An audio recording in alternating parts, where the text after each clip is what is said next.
And without further ado, I'm absolutely delighted to invite up to the stage the CEO of Scottish Power, Keith Anderson, who I'm hoping is waiting in the wings and about to emerge. And there he is, with phenomenal shoes as always, Keith. So nice to see you. Welcome. And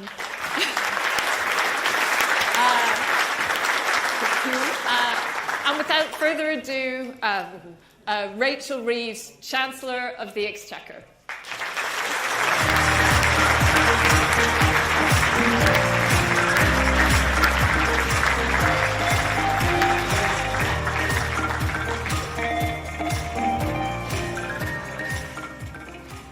Right, fantastic. Welcome, Chancellor. Welcome, Rachel. Thank you to everybody for joining us. So we're going to do a bit of a Q&A and a chat between myself and Rachel. Then we're going to hand it over for 2 or 3 media questions, and then 2 or 3 questions for the audience. So get your thinking caps on, please. And if you think I've failed to ask the right question, and you think the media's failed to ask the right question, feel free to go for it yourself. Okay? And then we'll wrap up. So, lots been going on. It's been a busy few months. It's only been 5 months. Not even 5. Not even 5 months, which is quite remarkable. Obviously, during particularly the last 2 months, there have been kind of 3 key moments in terms of the big investment summit, where there was a lot of talk about growth and getting that inward investment. There's been the budget. And then obviously recently also your Mansion House speech, where you've talked about pension reform and again about investment in the future of the economy. So when you look at those 3 big set pieces, and you look at them together, what are your reflections on how you've approached it? How well do you think we in the media have understood the messages that have come out of it? And then maybe even more importantly, how is it we and you should measure success coming from those events and those promises and those pledges and those plans? Well, thank you very much, Keith, and thank you to Rain and the team for inviting me along today to your conference. The first thing that I did as Chancellor in that first week was to announce a number of things that we would be doing to grow the economy. So in the first week, we announced reforms to the planning system, and we called in a number of planning decisions on data centres, on wind farms and on housing. We ended the effective moratorium on onshore wind, and I announced a review of the pensions system to try and unlock that long-term patient capital so that start-up and scale-up businesses can grow and stay in Britain. But also in that first week, I said that we were looking at the public finances and the inheritance that I faced as Chancellor of the Exchequer. And I think everybody knows that that inheritance was pretty dire in terms of the black hole in the public finances. And so at the budget in October, I did have to make a number of difficult decisions. But if I hadn't have made those difficult decisions, then we wouldn't have been able to bring the stability back to the economy that is desperately needed. And I sort of think about the people who are here today, and there will be times when you've gone into a business, perhaps as chief executive or as CFO, and you've found that the sums don't really add up and that you need to take quite drastic action to put the company that you work for back on a firm footing. And that's what I did in the budget in October. And we have now drawn a line under the inheritance that I faced. Public finances are now on a firm footing, and also our public services are funded in a proper way. And we've now set the envelope for those public services for the rest of this Parliament, which means we're not going to have to come back for more. And I guess that's the other thing, that in the budget in October, there's sort of 3 things that I could have done. I could have continued to sort of fiction and try to wipe it under the carpet. I could have said, well, I'll do a bit now to put the public finances on a firm footing, and I'll come back next year and do the rest of it, or I'm going to do it all at once. And again, thinking about the jobs that you do and the businesses that you run, I think all of you are probably most proud of the times when you've actually dealt with the problems you faced, and you're pleased that you've done that early in the job so that you can then move forward. And that's what I did in the budget in October. Now, look, there's a lot of feedback about the budget, and I expect I'll hear more of it in the room today. I've heard a lot of feedback. What I haven't heard and many alternatives. And we had to put the public finances on a firm footing to bring stability back to the economy. That's what I promised when I was Shadow Chancellor, that I would never play fast and loose with the public finances, because when you do, it's ordinary families and businesses that pay the price. So I've lived up to that promise, returned stability, drawn a line under the fiction in the public finances, put our public finances on a firm footing, which means now that we've got that bedrock of economic stability from which we can begin to grow our economy and return growth and productivity and investment to the economy. And that's why whenever there's been decisions that aren't about making the sums add up, I think you can see that I've always prioritised growth. Whether it's on planning, whether it's on pensions reform, whether it's our commitment to reset our relations with the European Union and boost trade, whether it's the plans announced by Liz Kendall, the Work and Pensions Secretary, yesterday to get people back to work, we are determined to grow the economy and to work in partnership with business to do that. So yes, we've had to make some difficult decisions, but that provides the stability and the platform that we need to move forward. But at the same time, through Mansion House, through the Investment Summit, and indeed those decisions I made in my first week as Chancellor, are about beginning to unlock that investment that is vital to turn around the poor productivity and growth performance that we've seen this last decade or so. So, look, thank you. Come back to the last part of the question.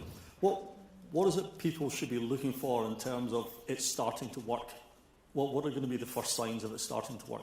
That in the end, you're going to judge us on whether the economy grows. And the economy will only grow if that vital ingredient of investment returns. And our investment performance, both public and private investment as a share of GDP, has lagged behind our competitors over a number of years now. And we need to bring that investment back to Britain. That's why the International Investment Summit was so important. £63 billion of investment into Britain. That investment could go to any country around the world. Investors chose Britain as the place to put that investment, whether it was in new data centres, investments in technology, investments in clean energy, investments in life sciences or creative industries. In a range of sectors, big investors chose Britain at that summit. And I want you to judge this government on our number one mission, which is to bring growth back to the UK economy. We can't do that overnight. If I had promised that during the election campaign, if I promised that in my first couple of months in the job, you'd say that's unrealistic. But over this Parliament, we're going to return investment, we're going to return growth to the economy, because in the end, that's the only way to ensure that Britain is competitive, to ensure that we punch our weight in the world, to improve living standards for working people, and to properly fund the public services that I want to see improved as well. All right, thank you. So, you've mentioned the budget. You'll read the media, listen to the news. We're in a room full of business leaders, so it's probably quite likely there are a number of people in here thinking in some ways some of the measures announced in the budget are actually going to make it more difficult for growth. How would you respond to that? I'll come back to that point about the options that I faced. I don't think anyone in this room would deny that there was a big black hole in the public finances. We can see that every month when public finance data is published, that government spending is running well ahead of the forecasts that the Office of Budget Responsibility put out in March this year. And the reason why government spending is running ahead is that the previous government did not put out there in the public domain all of the spending that was happening. And so we had to wipe the slate clean and ensure that our public finances were on a firm footing and that our public services were properly funded. And if I hadn't have done that, I'm afraid that we would have had a return to the instability and the uncertainty that has plagued our economy for far too long.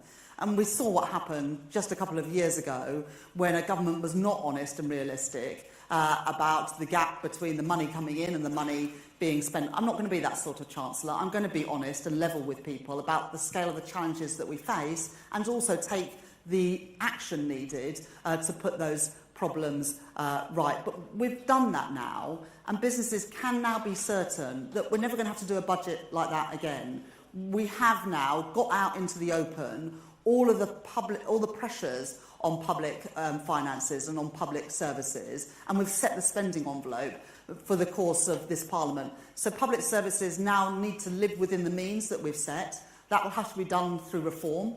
And one thing I will be knocking on the door of many of you about is how we can do reform well in the public sector, because there's not been enough reform these last few years. We're still running public services in the way that you ran your businesses a decade or so ago. We've got a lot to learn from the best innovation in the private sector to reform and improve our public services and get better value for money, frankly, for the taxpayer. But we've done all of that now. And so while those decisions were difficult, I do believe it was better to do all of that in one go rather than to do half a job this year and then leave uncertainty hanging over all of you for another year when I come back for more.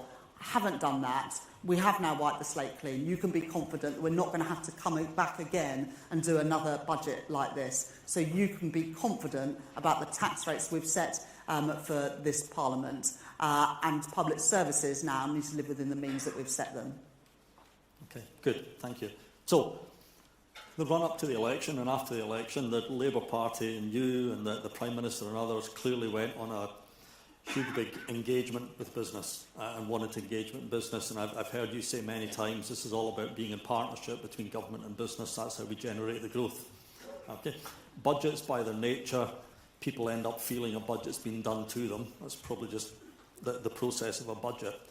But coming up, we've got an industrial strategy. We've got how to unlock investment in infrastructure. We've got labour reform, skills agenda.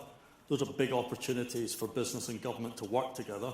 So how are you going to ensure that that's seen as a true partnership? What's the best way for people to get involved and engage with you and the rest of the government in those? Yeah.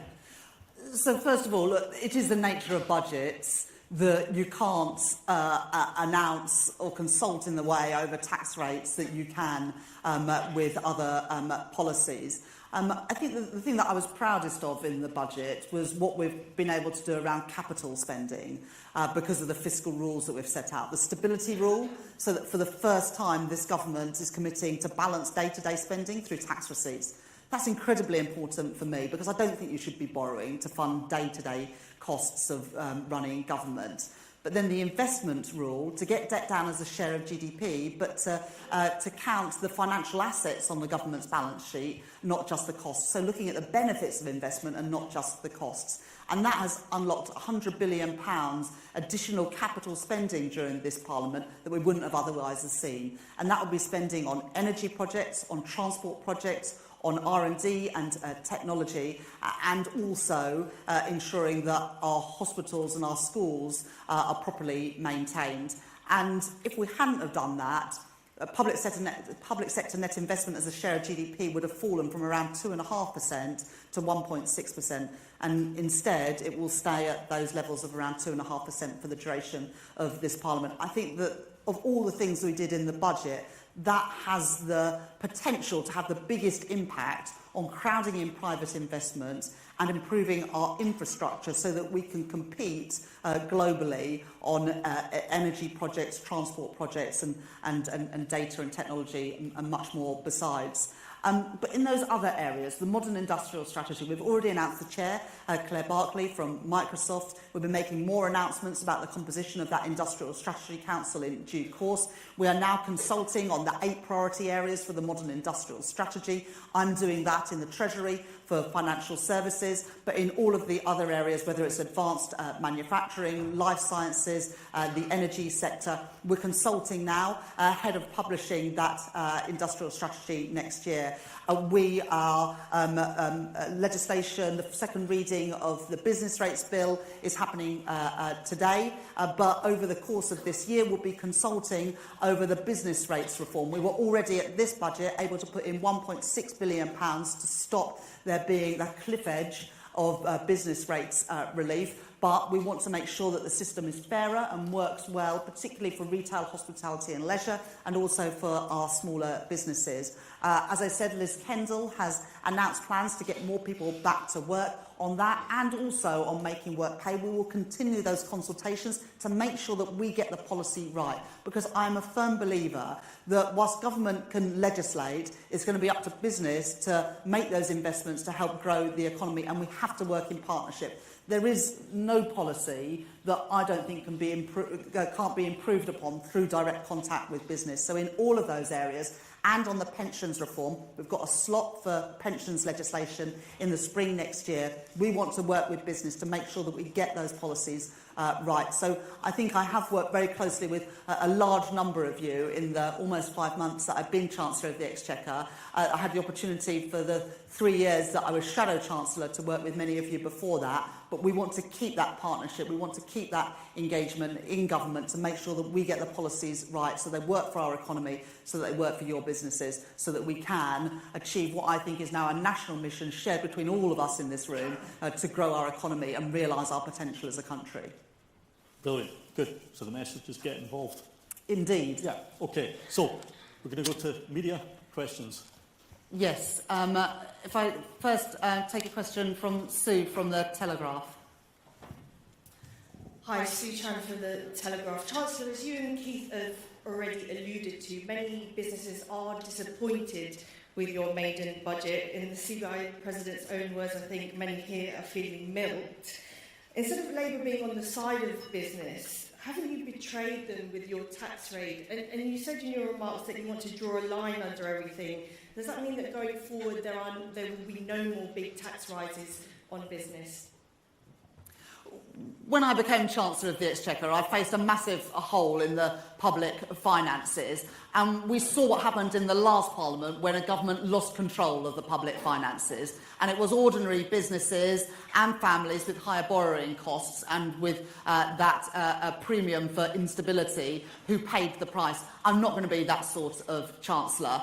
I faced a problem and I faced into it. And we've now drawn a line under the fiction peddled by the previous government. We've put our public finances back on a firm footing, and we've now set the budgets for public services for the duration of this Parliament. Public services now need to live within their means, because I'm really clear, I'm not coming back with more borrowing or more taxes. And that is why, at this budget, we did wipe the slate clean to put public finances and public services on a firm footing. And as a result, we won't have to do a budget like this ever again. And indeed, unlike the last government, I will only be doing one budget a year so that this government can focus on what our number one priority is, and that's growing the economy. I take a question now from Ashley from The Sun. Hi, thank you, Chancellor. Ashley Armstrong from The Sun.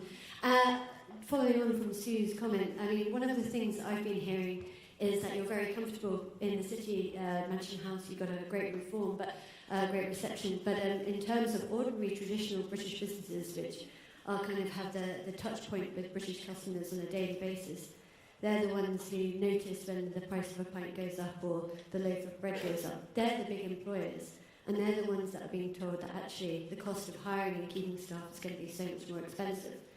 And you're looking to them for growth. So I guess when you're going for growth, why are you targeting these traditional businesses, which are the big employers, and the ones that ordinary Brits use on a daily basis? Thanks very much for that question, Ashley. But I'm not immune to the challenges that business face, including the challenges from higher taxes. But the alternative was instability hanging over us for another year, with people asking, and rightly so, the question, well, how are you going to make your sums add up? The sums now do add up after a number of years when, frankly, they didn't. We've brought out into the light everything that was being covered up by the previous government so that businesses can be confident that we now have our sums adding up. And I'll just also say this. On national insurance contributions, the increase in the employment allowance from £5,000 to £10,500 means that 1 million small businesses, half of all businesses, are paying either less national insurance or the same national insurance as they were before the budget, because you can now employ more people, have a higher wage bill before you start paying national insurance at all. And those small businesses, therefore, have a chance to grow and to take on more workers. And from April, you'll be able to employ the equivalent of 4 people at the national living wage full-time before you have to pay any national insurance whatsoever. And so this budget did look at how we could support smaller businesses. Now, I do recognise the challenges that businesses will face, but we had to make sure that the sums added up. Otherwise, we would be in a situation where the cost of borrowing would continue at elevated levels rather than the falls in interest rates that we saw the week after the budget, and where businesses would continue to put back investment not knowing what government's plans were. Everyone now can be certain that we've done what it takes to put our public finances and our public services on a firm footing. I'll take the last question from the media from Joel Hills from ITV. Hello, Chancellor. I wonder about unintended consequences. Talking to some firms, and there's a mix of views I sense from businesses actually about your budget, but it is quite clear that some firms in some sectors do feel they're exposed in perhaps a way that you didn't intend. The CBI says that it surveyed businesses and half of them plan to let workers go as a result of your budget. Will you rethink any of the measures that you've announced?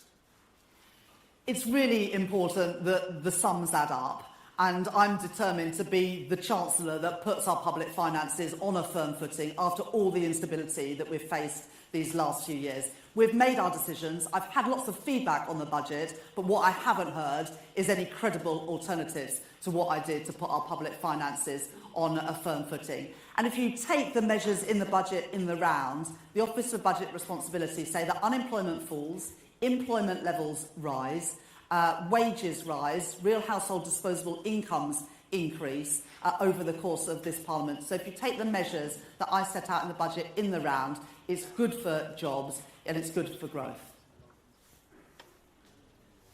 Good. Perfect. Right. Thank you. Now, if you think myself and the media have missed the key issues altogether, please, this is your opportunity now. So we'll have a question here. Sorry, one more from the media. Chancellor, you say you won't be coming back for more, that the spending envelope has been set, but under your current plans, some departments after this year will experience real terms cuts to their budget. So are you fine with that? Well, first of all, you can't be in a position to say that because we haven't set departmental budgets for beyond 25-26, as you know. We'll be doing that in the second phase of the spending review, and work will get going soon on that, and we'll be publishing the second phase of the spending review in spring next year. But what I am really clear about, and I've said it already a couple of times today, that public services now need to live within the envelope that we've set. We will not be coming back to top up those budgets.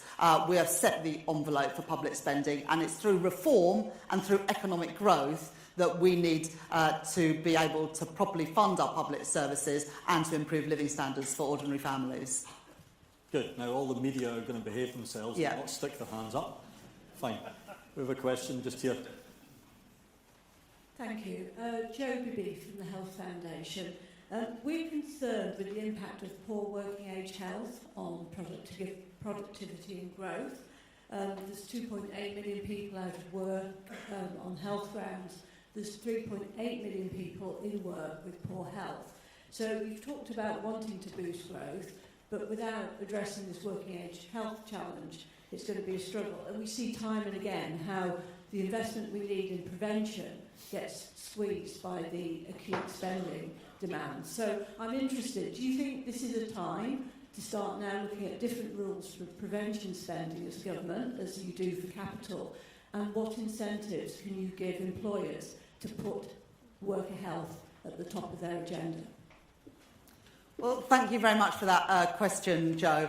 And I hope you can see from the work that we're doing across government in Department of Health and Social Care, Work and Pensions, and also in education, that we are a government that's trying to be joined up and tackle some of these deep-rooted challenges that we face. Included in the budget was £22.6 billion for health spending, including money to get those waiting lists down, because there are many people of all ages who are on health waiting lists and as a result aren't available for work. And we need to get those people off waiting lists and back into work. as well as tackling the big challenge we face in mental health, which is keeping many people out of the workplace. And that's why the white paper that we'll be publishing to get Britain working will be across work and pensions, skills and health. So for the first time, to have a joined up piece of work that addresses the myriad reasons for that rising sickness bill and taking a cross-government approach to help people stay in the workplace, as you rightly say, but also help people get back to work through both skills and health interventions to make that possible. We've got a question over here. Thank you. Natasha Thomas from Sage, a UK FTSE technology company. We welcome the announcement in the budget that the government's National Technology Advisor is now going to move ahead and lead a review on barriers to adopting technology. So will the government take this opportunity now to move quickly towards a really ambitious strategy for the UK to become a highly digitalised economy? So, for example, setting targets for cloud and AI adoption, but also aligning with Asia and Europe to move towards e-invoicing, which leads to faster payment, better access to finance, and ultimately actually easier sustainability reporting for UK SMEs. Thank you very much for that question, Natasha. And Peter Kyle at the Department for Science, Innovation and Technology is leading this work. And there's three key strands to it. The first of all is about attracting those firms that are at the cutting edge of technology to Britain. And that's why at the International Investment Summit in October, we were so pleased to announce significant investment, for example, in data centres and in the tech space, because we want that cutting-edge investment here in Britain. And it's brilliant that Demis Hassabis is going to be getting the Nobel Prize, I think, next week for the work that he's done at DeepMind. And keeping DeepMind in Britain has been absolutely crucial for creating that sort of ecosystem for those high-tech sectors. The second thing, which is what you touched upon, is about diffusion of technology through the wider economy. And I'll just come back to that in a second. But the third is about how we can use technology and AI better in public services. And I'm really determined to do this. Because one of the things that's really frustrated me in the first few months in this job is that if we want to tackle fraud in the welfare system, or indeed in HMRC, then I'm told we've got to put a load more money in to have people who are manually chasing up these cases, rather than investing in technology, which is, I expect, what many of your businesses do, to root out that fraud.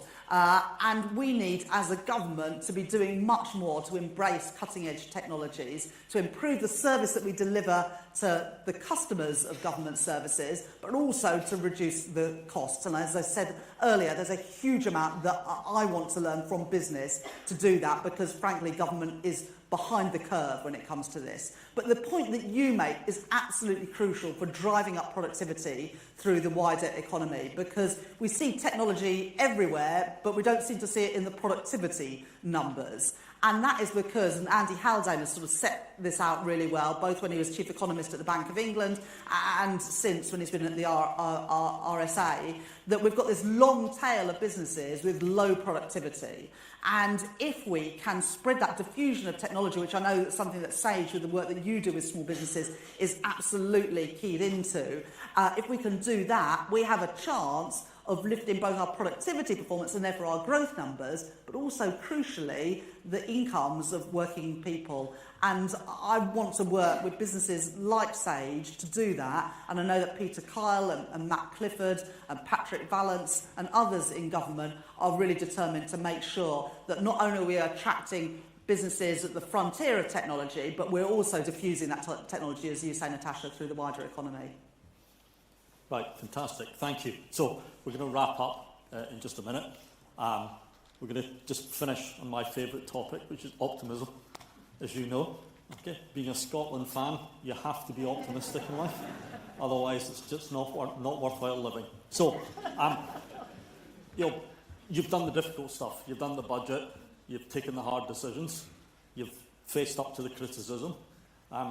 But what's really, really important, I always think, for the future, for the economy, for growth, for investment, for business, is optimism and having confidence, because investment will flow in the back of confidence. So when you look at where we are now, what's your sort of grounds for optimism and grounds for a confident future? So I'm hugely optimistic about Britain and our potential to grow and bring good jobs paying decent wages here, and for us to be increasingly competitive on the global stage. We've got so much going for us as a country, whether it's our cutting-edge industries in life sciences, technology, our brilliant universities and entrepreneurs. But we all know, and this sort of builds on Natasha's point, that we need to see that cutting-edge innovation really run through our whole economy, through businesses big and small. And government has got to play its part, but it's only one part, and a small part compared to the heavy lifting that businesses need to do. But what government can do is to create the conditions to encourage that business investment.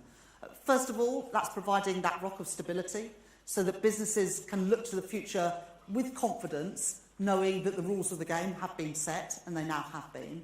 But also the work that we can do to remove those barriers that are stopping you from investing, whether it's because it takes too long to get things through the planning system, whether it's because as an entrepreneur you find it much easier to raise finance in the US than you do in the UK, and so you gradually shift towards the US rather than listing and keeping your intellectual property here in the UK. Whether it is struggling to access the skills, either because, as Joe says, there are too many people trapped out of work because of sickness and ill health, or because we're not open enough to global talent from around the world. And it's my job as Chancellor to really corral the whole of government to be thinking every day about what we can do to remove the barriers that stop investment or delay investment into Britain.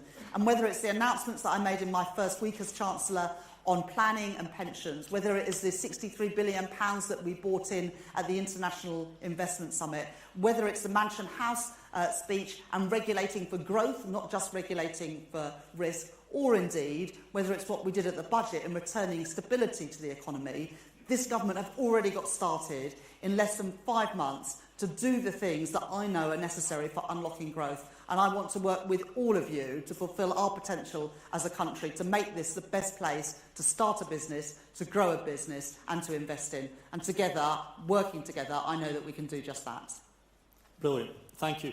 Thank you again for coming along. And if we could all join in saying thank you to the Chancellor.